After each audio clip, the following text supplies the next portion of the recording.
KPBS On Demand is supported by Splatero, helping homeowners pay off debt by offering streamlined access to your home's equity with no additional monthly payments or new debt. Splatero provides a lump sum of payment in exchange for a share of your home's future value. Pre-qualification is available at splatero.com.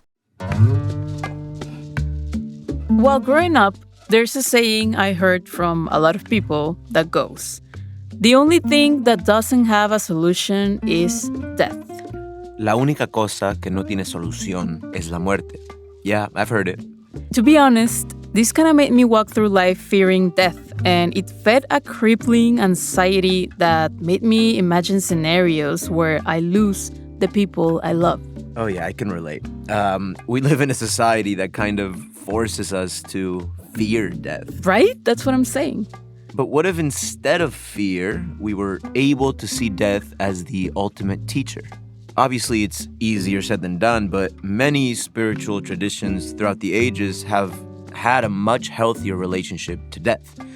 I also believe we should practice allowing death to paint our lives with gratitude. Gratitude that the ones who passed away were here with us at all, and that we get to keep them alive in our memories and in our actions. We can also live with hope that when we're gone, there's going to be someone who'll celebrate the impact we left on this earth.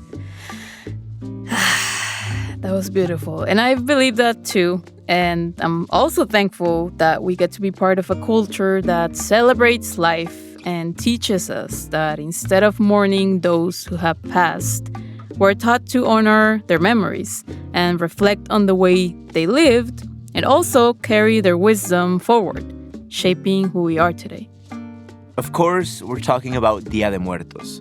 This episode invites listeners to reflect deeply from the beginning, setting up what will hopefully be a meaningful conversation around Dia de Muertos.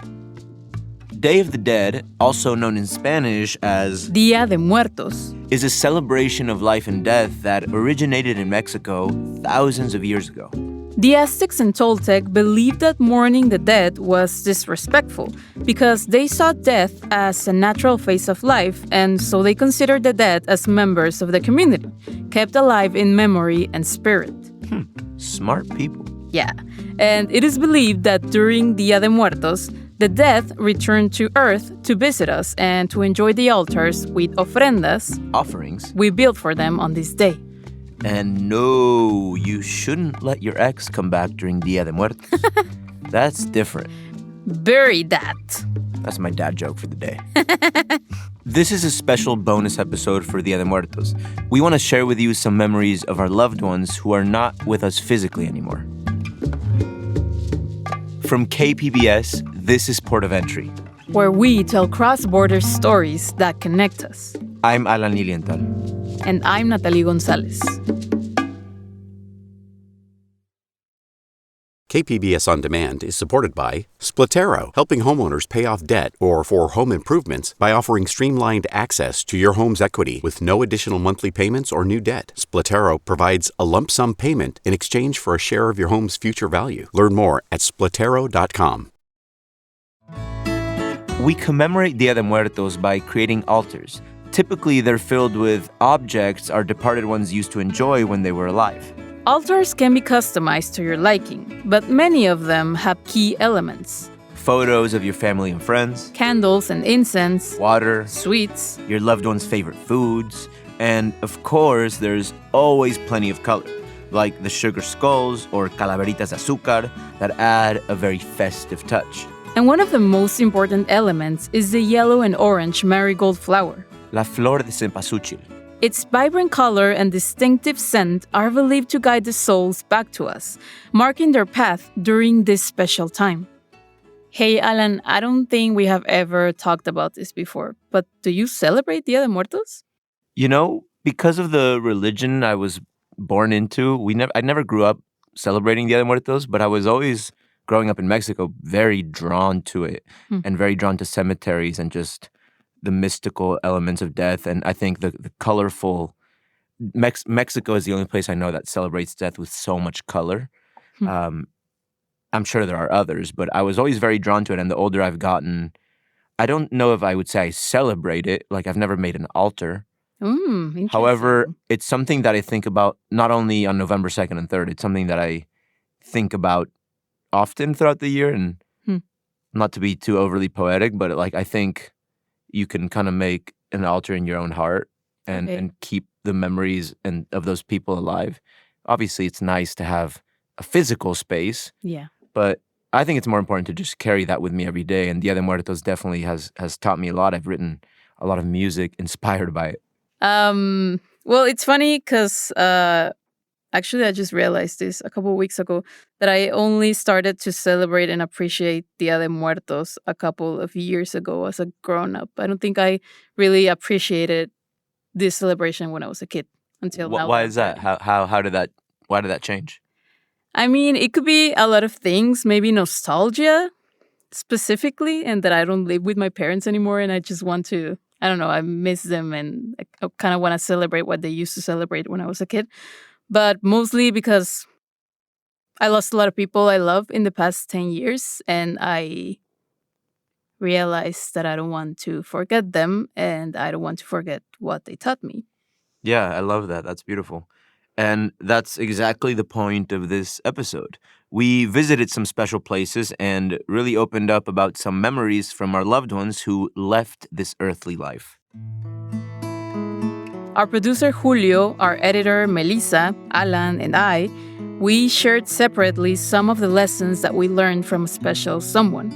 This episode is personal, it's heartfelt, and we hope you enjoy listening as much as we enjoyed reflecting. A couple of weeks ago, my grandfather passed away, my mom's father. He died very unexpectedly. Even though he was quite old, he was 88 years old, he was very healthy, in good spirits, and he fell and broke a very important part of his neck that essentially caused the rest of his body to fall apart. It happened very quickly, but a couple of weeks before he passed, I started having breakfast with my grandma and him every week, which is something that we used to do when I was really young in Mexico City, but we kind of had stopped doing it over the years and lost a little bit of that frequency of seeing each other. And I'm very glad that we started doing it a few weeks before he passed without knowing. But on one of the last times I saw him, he asked me that the next time I go to Valle de Guadalupe, which is where my brother lives, if I could bring him back a bottle of wine so he could taste what a good bottle of Valle wine, in my opinion, tastes like. And right now I'm sitting in front of this bottle of wine that I never got to give him. The day he fell and broke his neck, I had bought him a bottle of wine from Lechuza, one of my favorite natural wineries in Valle. And I never got to give it to him. But I brought it this weekend. I'm in Mexico City right now for a memorial service for him. And I'm going to offer it to the family so we can kind of all drink it together. We might only get an eighth of a cup each, but I think just it will be a very nice bonding experience. And something that I being here in Mexico City, where I was born, and kind of being able to witness my grandfather's legacy, something I really admired is his work ethic and his commitment to kind of being a provider. He started building these tiny radios. Well, not tiny radios. He started building radios in this tiny little room, this kind of like garage shack type thing, when he was a young man, and he slowly but surely built that up to be a quite big electronics company in Mexico that has allowed him and my mom and my grandma to travel and, kind of see the world. It's really an amazing thing to see. And, like any family, my family had a fair share of drama and conflict. And over the years, a lot of distance between certain members of the family. But something I also really admire about my grandpa is that he was always present. even amidst the difficulties, he would always do his best in his own flawed way to reconnect and try to connect the family. And now that he's gone, something that I really appreciate, that probably wasn't his intention, is there's a newfound unity and harmony in the family. Like, it's unfortunate how these kind of things bring us together, but I can't remember the last time we were all, like, all the cousins, all the sisters, all the everything in one room with love together, like, without drama. And that's been really nice to witness and experience what he left us behind. A really beautiful family that I'm very grateful for. Te voy a extrañar mucho, Zeide, y te quiero.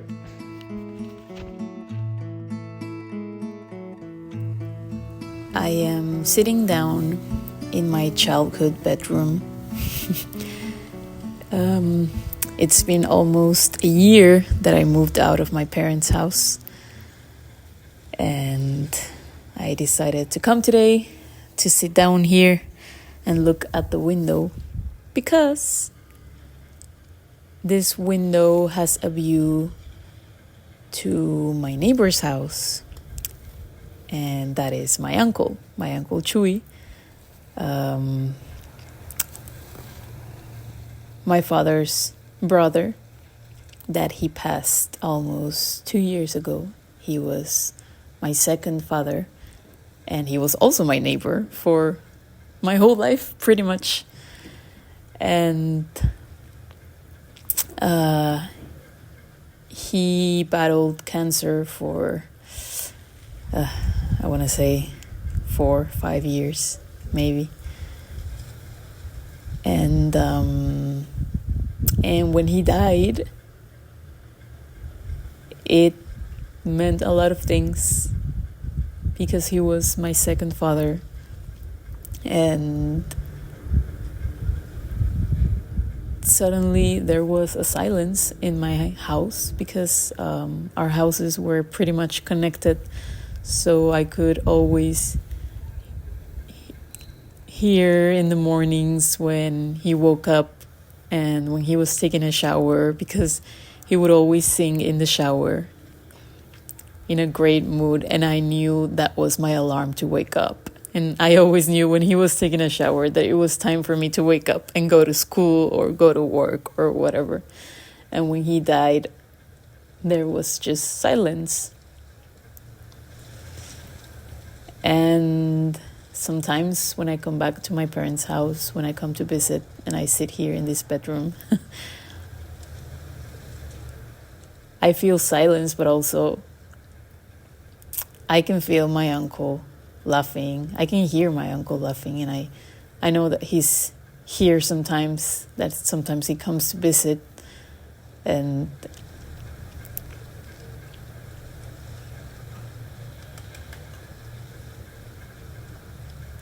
I miss him. I miss him a lot.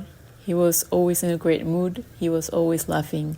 He was always making jokes all the time, even if he knew you his whole life or he just met you. He was always making jokes. He was always taking care of me and my siblings whenever my dad had to go out to go to work, or he had to leave for a few days for work. My uncle would always make sure that we were okay, that we didn't need anything. He would call every day, every morning, at night, just to make sure that we were all okay. And I don't want to brag, but he used to say that I was his favorite niece. And he was my favorite uncle for sure. And it's been hard. It's been hard, especially to see my dad, because he was so close to him. I want to say they would call each other pretty much every day. And if they didn't call each other, they would just go outside to the patio and talk to each other, because our houses are connected. There's literally a door that connects to his house. And it's been hard, but also I know he's always gonna live here in our hearts with everything that he taught us. His way of going through life was very unique, was very positive, and always looking forward for the best. Even if things were just falling apart and there was just shitty chaos everywhere, he would always be calm and he would always say, everything's gonna be okay, everything's gonna work out, don't you worry about a single thing. And I think that's the reason why I'm not worried that he's not here anymore. I'm just happy and I feel so blessed that he was in my life and that one day I'll get to see him again. And yeah. It's hard to find a pair of eyes that allows you to look right into your soul. Eyes that, when you meet their gaze, they immediately give you peace and calm. I was fortunate enough to find those eyes, but I only had the joy of seeing myself in their reflection for 5 years. Some of the best years of my life. His name was Apollo. And yes, I'm talking about a dog, not a person. When Apollo entered a room, he turned heads. He was handsome, a true gentleman with strong personality. I'm talking about an 120-pound Rottweiler. He could seem intimidating, but after just a few minutes, he'd show his good heart. My life revolved around Apollo. I would wake up to a shower of kisses, and he'll sleep right by my side, always happy, stretching out his paws for me to scratch his belly. We'll go for walks, and then back home, I'll prepare my coffee right next to him. Apollo became my emotional anchor, especially as I went through personal challenges and different abrupt changes at work. When the pandemic hit, as the world grew distant, Apollo and I grew closer. I didn't have to leave him alone all day for work anymore. His presence now filled my days at home. But in February 2022, Apollo started showing strange symptoms. He began throwing up his food, and he was too tired to walk. We took him to the vet, and after some x-rays, the vet discovered a strange object that was in his intestine. They told us he needed emergency surgery to open up his belly and remove the object blocking his digestive system. After hours in the operating room, Apollo came out with his usual optimism, ready to head home and recover under careful watch. But after a few days, he started showing serious symptoms again. He didn't want to eat, and he couldn't relieve himself. His belly was swelled up as it was about to burst. When we took him back to the bed, he confirmed that he had a gas leak in his intestine where he had been operated on. They had to open him again to repair that leak and release the trapped gas. Without a second thought, we left him at the bed, hoping he'll come back to home. But that didn't happen. After several hours, I received the worst call of my life. The vet told me that Apollo hadn't made it through the anesthesia and he had passed away. My life changed in that instant. I started struggling with sleepless nights, panic attacks, and an unbearable ache in my heart. I started therapy to process his loss and face a deep depression. So much of my happiness in my life had been wrapped upon Apollo. Through other therapies, I learned to say goodbye to him in my subconscious, to thank him for all the years of happiness he had given me. After he passed, I learned the profound meaning of true, unconditional love. A love that never judges you, that never asks for anything. Only a love that wants to see you and be with you. Animals come into our lives to teach us something we've never experienced before, and he taught me that. What I felt like to be loved without judgment or expectation. Today, 2 years after his passing, I'm lucky to have one of his grandsons, a Rottweiler puppy who, without knowing it, has helped me heal a hole that Apollo left in my heart. I know I'm not supposed to replace him, and every dog has its own personality. But still, I feel that Apollo is always with me. Sometimes I see him in a rainbow or in a hummingbird, little signs that tell me he's always there by my side. KPBS On Demand is supported by UC San Diego's Art Power, presenting cellist Joshua Roman, performing from his album Immunity, alongside music by J.S. Bach and more, Sunday, June 22nd at UC San Diego's Epstein Family Amphitheater. Reserve your tickets at artpower.ucsd.edu. Mr. Andrew? Hey. Hi. Elma's going around Sesame Street checking in on everybody. The other day, someone in social media shared a Sesame Street segment that really moved me. It featured the British actor Andrew Garfield with Elmo. Elmo tells Andrew he's checking in on friends, so he asked Andrew. So Elma wants to know how Andrew's doing. To which Andrew answers with a contained sadness. I'm doing okay, you know. Yeah? And Elmo, being Elmo, noticing his sadness, followed up with a question. Well, what's going on? Oh, I don't know. To which Andrew responds, You sure you want to listen? Oh, Elma would love to listen. Oh. and for the next minute, I'd turn into a teary mess listening to this man's grief. I'm just thinking about my mom today. You know, she passed away not too long ago. You see, like Andrew, I also lost my mother not so long ago. Last December, 3 days after her 67th birthday and 5 days before Christmas. And if you had someone you love tragically taken from you without a heads up, then I don't have to explain to you the whirlwind of emotion that follows. The constant arm pinching to see if you're in a nightmare, the wall punching and yelling into the pillow, the constant barrage of, I should have done this, or why didn't I do that? The sleepless nights staring into the ceiling, or the self-destructive choices that often follow. But thankfully, there's grief, which is kind of hard to explain, but it's like day-old, room-temperature stale black coffee. It tastes terrible, but gives you that buzz to push through whatever you're doing. And yet you keep drinking it because you need the push, the memories, the good moments, the laughs, the hugs, the kisses, all those things to help you keep going. But then the overpowering bitter aftertaste sets in, reminding you that you will never get those hugs or kisses again.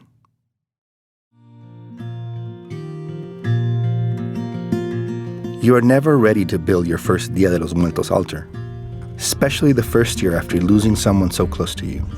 But there is some saving grace in building it with family. Karina, my younger sister, helped me put the altar together. It's good. It's good. On our way to get some stuff for the Altar de Muertos. It's our first year, so it's a little rough, but it's going. We checked in with each other as we headed to Mercado Hidalgo in Tijuana to buy the things that we needed to build the altar. Whatever's needed. What's needed? I think what we need is just to find, obviously, more flowers, no marigold flower. Marigold or cempasúchil? AKA cempasúchil. Yes.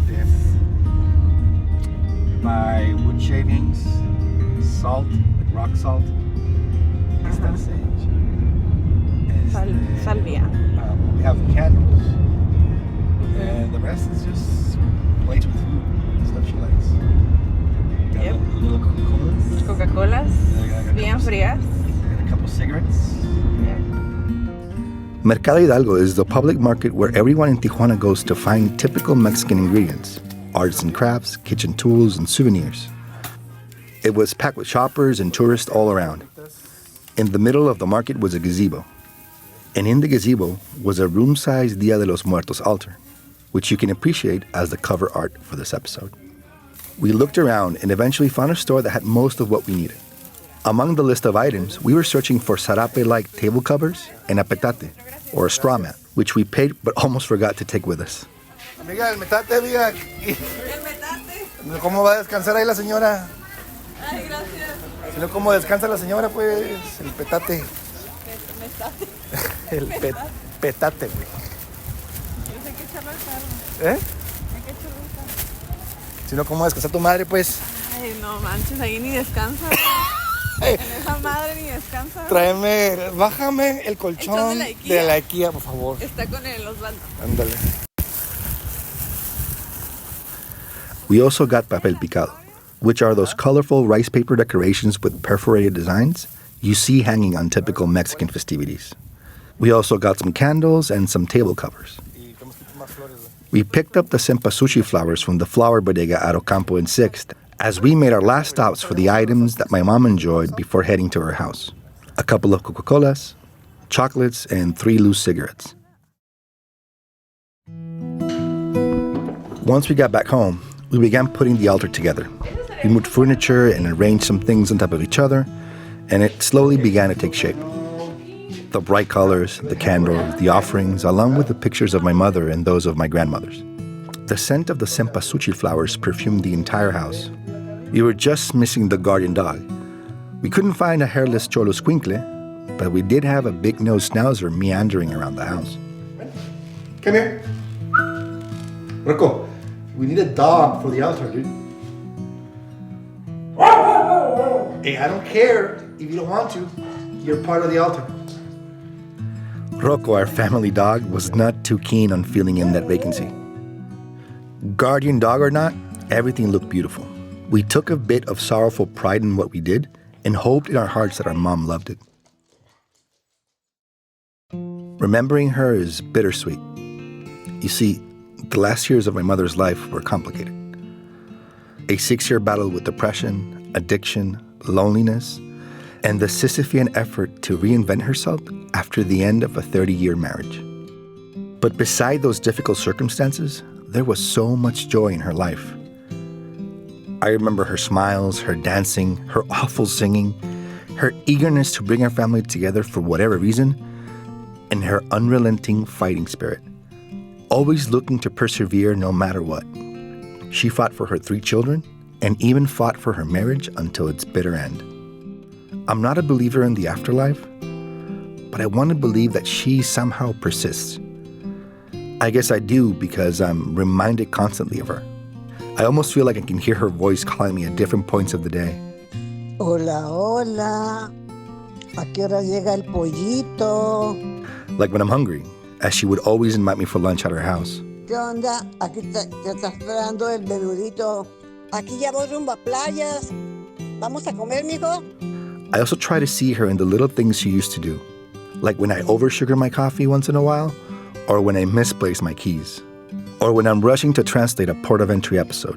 Mándame el podcast para escucharlo ahorita. She is the reason why Port of Entry has episodes in Spanish. Those things make me feel closer to her. For me, Dia de los Muertos is that chance to switch that stale black coffee for a freshly brewed café de la olla, to replace that bitterness with that sweet taste of her memories and the colorful aroma of her Paloma Picasso fragrance that comes every time I think of her. I hope this grief never leaves me. And if it tries to, I'll just oversugar my coffee or smoke a cigarette. I love you, Mom, and will never stop missing you.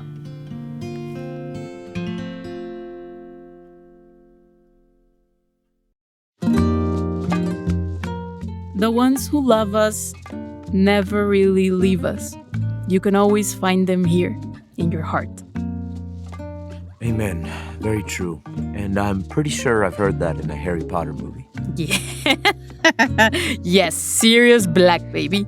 A reference for all our fellow Harry Potter nerds. But it's true, and it's a beautiful thought to carry. And if you're going through a grieving moment, we know sometimes words are not helpful at all. But in this episode, we hope you find a small glimmer of light, a bit of warmth that can offer some support through the darkness. Grief is a journey, and it's different for everybody. But maybe one day, like us, you're able to share with someone a big lesson you learned from that person who may not be here physically anymore. But will always live within you. This episode of Port of Entry is dedicated to our producer, Julio Ortiz Franco. In loving memory of his mother, Blanca. We also dedicate this to all our loved ones who've passed on.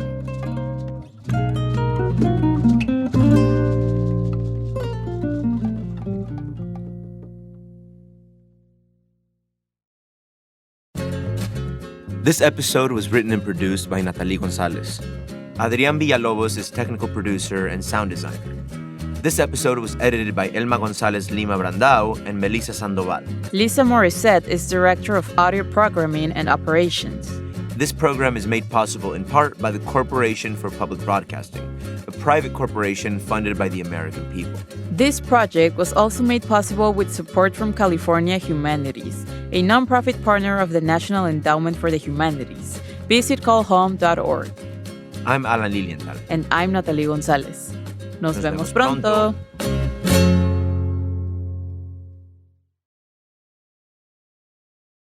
KPBS On Demand is supported by UC San Diego's Art Power, presenting cellist Joshua Roman, performing from his album Immunity, alongside music by J.S. Bach and more, Sunday, June 22nd at UC San Diego's Epstein Family Amphitheater. Reserve your tickets at artpower.ucsd.edu.